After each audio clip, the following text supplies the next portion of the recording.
Magandang araw po sa inyong lahat.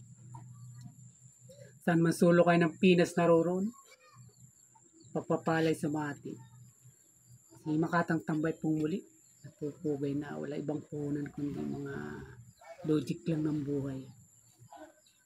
Hindi ka pa nakakapag-subscribe, subscribe naman. Isang like lang. Huwag mo nang dalawahin.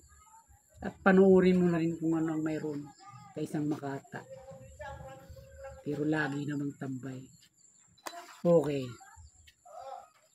Pag-uusapan natin yung itong tila mga bulilyaso na nangyayari sa buhay ni Speaker Martin Romualdez. Kumbaga ito yung mga nasisilat niyang mga plano na nasusubaybayan natin ito simula't simula pa nga sa una. At alam natin na pinaplano nga niya ito dahil ito sa kanyang pangarap, sa kanyang ambisyon, kahit hindi naman na nararapat dahil napakayaman na niya. Popular na rin siya kahit papaano. At unang-una nga itong sinasabi natin na plano niya, na tanasilat, na butata, itong PI na napunta talaga sa literal na putna. Diyan na uwi ang PI na ito.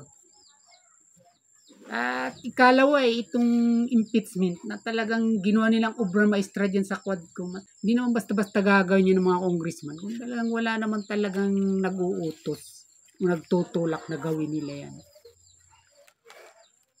At pangatlo, itong kanyang kagustuhan na gawin na niya ayon na rin mismo sa sinabi sa minsang nabanggit o nasabi ni Vice President Sara Duterte na ito nananalo nang walang kalaban.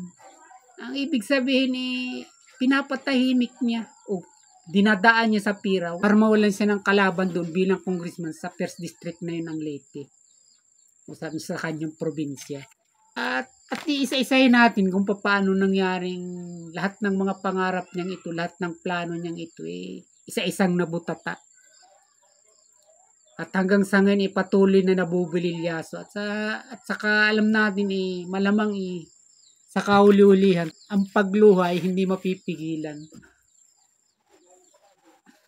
Unang-una nga itong PA na ito, malinaw naman na talaga siya nagsulong nito. Hindi ba inimbestigahan ito sa Senado? Si Senator Amy Marcos nga ang nagsisa dun sa mga tao niya, yung nagpatupad na nito. Na kung saan bahay sila nagpupulong sa oras na may kung paano nga nila isasagawa. Nakita natin doon na sa bahay ni Speaker ito nangyayari parati. Doon sila nagsasama-samang nagpupulong-pulong kung paano magiging diskarte nito at paano yariin. At hindi ba nilagyan nila kaya ito ng timeline na noon? Na sabi nga nila sa March, sabi nila matatapos na ito, etc. May mga ganun agad silang plano noon. Pero paano ito nabulilyaso? Paano ito nasilat? Itong mga senador mismo. Ito ang mismong sumansala sa kanya. Bakit? Itong PI na ginagawa niya kaya gusto niya itsapwira. Yung mga senador na talagang hindi rin naman basta matanggap itong mga senador. Dahil sabi nga, kayo 100,000 lang, pwede na kayong manalo. Kami kung wala kaming milyong-milyong boto, hindi kami mauupo rito. National kaya sila. Yun yung pinupunto. At saka siyempre kahit yung mga taong bayan din, hindi naman sa ngayon nababaliwalain mo. Nilagay nila yan, di ba? Nilagay natin yung mga senador dyan. At milyon-milyon na tayo.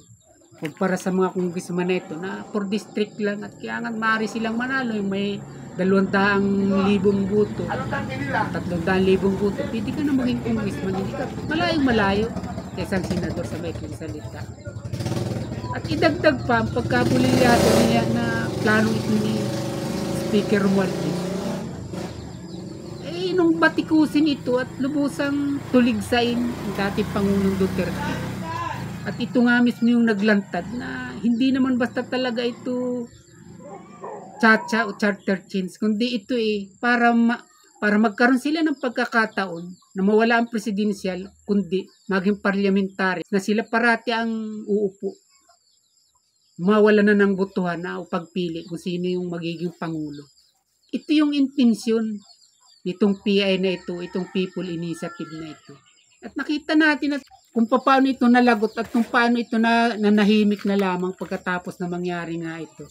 Kaya lumabas talaga yung katotohanan. Ang niyayari talaga nila. Pinipira nila para lang pumirma yung tao at makalikom sila nitong people initiative nga ito, nitong perma. At ano itong ikalawa? Itong impeachment naman. Kung paano ito pinaglamayan. Kung paano ito muli inabulilyaso. At kumbaga nawindang matapos na ito gawin nilang obra maestra dyan sa pag-iimbestiga sa Quadcom o dyan sa good governance ni Congressman Chua. Kung paano naman ito nabulilyaso, dahil na rin ito'y tutulan ng Pangulong Bongbong Marcos. Nasabi nga niya huwag nang magsagawa ng impeachment dahil ito nga ay makakaabala lang. Samantalang ang dami pang magagawa ninyong mga bagay itong mas mapapakinabangan ng taong bayan. At bilang pang diin dito, kaya tutuluyan ng pinaglamayan nga, ay na magsagawa ng rally ang Iglesia ni Cristo. Sa madaling salita, kung sa unang plano ni Martin Romualdez mga senador ang sumira sa kanya at ang dating Pangulong Duterte sa kanyang mga planong yun. Sa kalawang pagkakataon naman ang sumira sa kanya ang Pangulong Bongbong Marcos na sinang-ayunan naman at binigyang wakas at binigyang diin ng Iglesia ni Cristo. Isa namang napakalaking grupo ng reliyon ang sumira sa kanya mga balaki na ito. Na-impeach ang Vice President Sara Duterte para wala nga naman siyang makakalaban sa darating na 2028 presidential election. At halos alam na natin na pagkatapos itong paglamayan, ito ngayon talagang malilibing na ang impeachment na ito na kanyang plinano diyan sa Kongreso. At bilang ikatlo, itong kanyang mga gawain na talagang ayaw niya nun siya lumalaban ng parehas at si Vice President Sara Duterte rin ang nagsabi nito. Narinig natin at napanood. Sabi nga niya, hindi talaga ito mananalo si Romualdez sa isang patas na labanan dahil wala naman talagang taong gustong bumuto rito. Kung ito man nananalo parati sa kanila dahil wala itong kalaban. Pinapatahimik o dinadaan niya sa maraming pira o ginugurgur, sabi pa nga ni VP Sara. At ngayon, gano'n naman ang mangyayari. Ngayon 2025 election, ilalaban na naman siya ng congressman at ito nga, sinimulan na niyang burahin sa landas niya yung kalaban doon na si Nini Bacali. At pagkatapos na nasa certified list candidates ng Kumilik, nung magawa ng baluta, nawala na yung pangalan ng kalaban niya ron sa distritong yun na kung saan siya nga itatakbo bilang congressman ulit. Ang naging problema at kung paano naman ito muling nabigo at isinupalpal sa kanya, ito, nag-TRO bigla ang Supreme Court. Yung mga balutang na imprinta na halos nasa 6 na milyon baguhin, burahin. Dahil may mga kandidato nga ron na hindi isinama ng Kumilik. Sa malamang sa hindi, ganito ang mangyayari nito. Mababalik yung dating gusto niyang mangyari na mabura sa baluta itong kanyang kalaban na si Nini Bacali. Ibig sabihin, sa tatlong ito, meron siya talagang kalaban. Napakalaking balakid bago mangyari ang kanyang mga pangarap at ambisyon. Ang una yung mga senador at dating Pangulong Duterte sa kanyang People Initiative. At sa pangalawa naman ang Pangulong Bongbong Marcos at ang grupo ng Iglesia ni Cristo dito naman sa impeachment. At bilang pangatlo, ito namang Supreme Court. Sana magising na siya, sana matuto na siya at madala na siya. Dahil yung Duterte na kinakalaban niya, ito ang mga nagiging mga nakakabangga niya, mga higanti. Hindi ba? Pangulong Bongbong Marcos na lang. Mas mayroon pa bang uuna dyan, di ba? Ito nga ang humadlang sa impeachment nila na ginagawa rin o isinusulong. At pagkatapos itong Supreme Court, kahit pasabihin mo na sila co-equal ang power, siyempre iba kung ito na yung magdidesisyon din kung pagdating sa ganyan, wala na rin siya magagawa.